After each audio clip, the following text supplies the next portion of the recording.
Hello everyone, my name is Ayu Anugrah. So in this video, I will present analysis of an empirical article in psychology. So the title of the article is Childhood Trauma and Brain Structure in Children and Adolescents. So this article was published in 2023 in the journal Development Cognitive Neuroscience.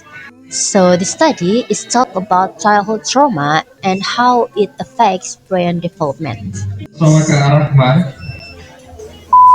So specifically, the research focused on the types of two trauma, which are threat and deprivation. So threat means harmful experience like violence, while deprivation means lack of support or stimulation. If we think about it, childhood is a very important stage of development. Because at this stage the brain is still growing and changing, so negative experience during childhood can have a long-term effect on both behavior and brain development.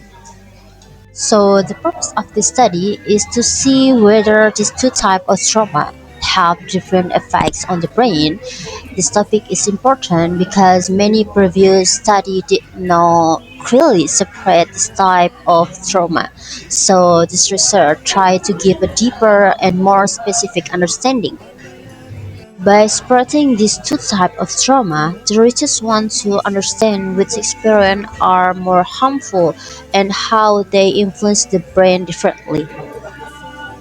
And the participants of the study were 149 children and adolescents aged 8 to 70 years old. So the researchers used MRI to examine brain structure.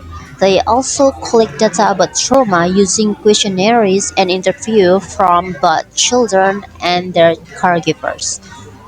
Using MRI is important because it allows researchers to directly observe change in brain structure, not just behavior. This makes the study is more reliable and scientifically strong. So the research show that threat-related experience have a strong impact on brain structure. Children who experience threat tend to have a thinner cortex and smaller amygdala volume.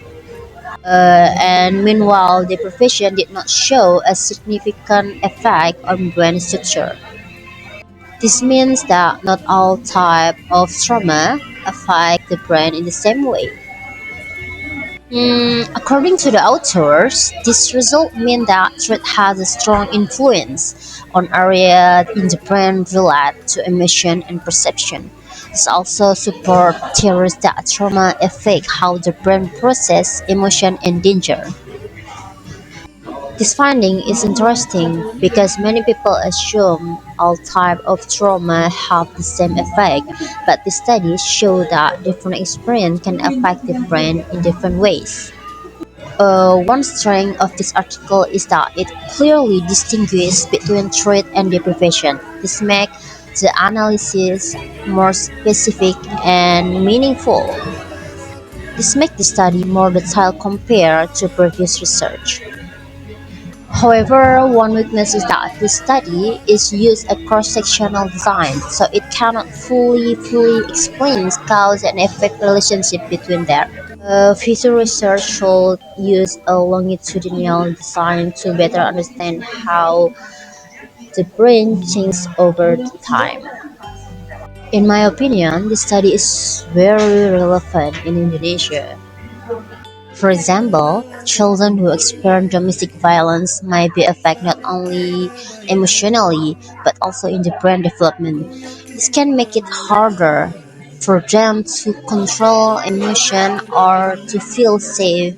Children who grow up in unsafe environments may struggle in school or social relationships because of emotion difficulties. That is why support systems like counseling and safe environment are very important.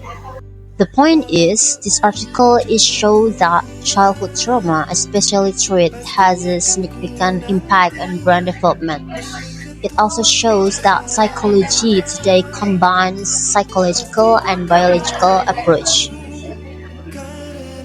Overall, this study gives us a better understanding of how important a safe and supportive environment is for children's development.